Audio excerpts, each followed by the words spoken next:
you're not the biggest fan of Suge, huh? Suge was never not nice to me. I didn't like some of his ways, but personally, he was never not nice to me. Never. Even when I was living in LA, and my boy Tadao was doing leakware, and I just had to go up to Death Row offices sometime and meet with them. Holidays, my homegirl Toy Crawford was cool, really cool with Suge. And I remember one time we was on Suge's yacht. I think it was Labor Day. He was always nice to me. Always. Some of his ways and business practices and the shit that they was doing, I wasn't down with that shit. But he was always nice to me. I don't have nothing personal against Suge. Suge was funny in his own ways too. I forgot the interview, but I do recall you making a comment saying that Suge, he was a bad influence on Pac. Oh, I think he put the battery in Pac back. Hell fucking yeah. Hell yeah. I think it just went to, once he got to Death Row, it just went to another level, man. It was like now it's an avalanche. You know how it can start as a snowball trickling and it was coming down. But once he got on Death Row, that became a bigger snowball, then a bigger snowball, and then now it's unstoppable. It's going to wreck the village below. And there's nothing you can do to stop that shit. It was just so much out of control.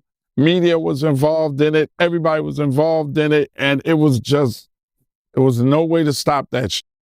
There was no way to stop it. It was just out of control, bro. Suge was on top of the world, man. Suge had a $150 million company, bro. They had the Chronic out. They had Doggy Style out. They had #1 albums, bro. The revenue was coming in from all sides. The Dog Pound, Lady of Rage, Jewels. They was rolling, bro. They was rolling. And you can't tell me nobody that's ever been rolling like that didn't have a certain swagger and an attitude that came along with it.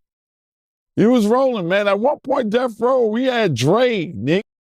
At one point, the Death Row was the West Coast, right? Am I right? The West Coast sound was coming through Death Row Records, bro. It was on top of the world. So there's a certain swagger that went along with that. And what everybody would call the East Coast, West Coast beef was really, but Suge didn't like Puff. Puff didn't like Suge.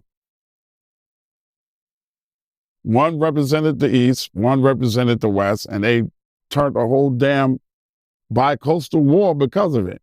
I stayed neutral. I ain't got shit to do with that. I'm Switzerland, nigga. I ain't got nothing to do with y'all.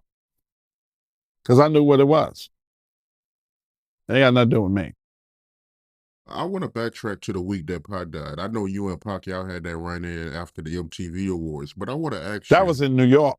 That was in Bryant Park. He had the Death Row East t-shirt. He's holding a blunt. Yeah, that's when he had to run in with Nas. Yes, same night. Same night. You knew about that in real time, or you found out about it? I had already had, that's the night I had my conversation with him about not coming to Stretch's funeral. And then later on, when I'm living in LA, Suge goes, yo, it was just me and him sitting on his boat. I think everybody else was up front, like, eating and dancing, drinking. I'm just sitting there talking to him. We smoke a cigar. And he said, you remember that time, man, in Bryant Park, man, where you came up and you kind of balked on Tupac about Stretch? I said, yeah. He said, we was all standing there, man. He said, I'm going to tell you the truth, Ed. My boys wanted to fuck you up, man. But you know why I ain't let nobody move? He said this to me. I was like, word? He's like, yeah. He said, you know why I ain't let nobody move on you, man? I said, why, Suge? He said, because you came by yourself. You came as a man. And you said, I could see the pain in your eyes behind your man, Stretch.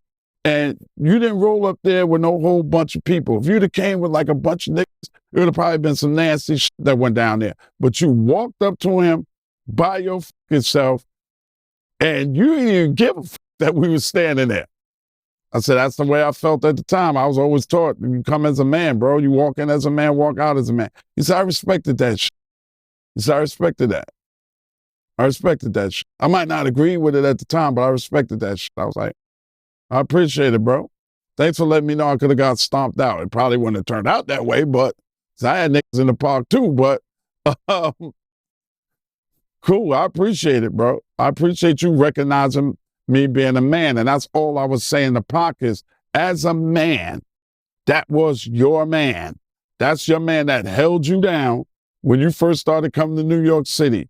You could have paid your respects to him. Even if you didn't come, you should have sent some flowers. Could have sent flowers, bro. Yeah.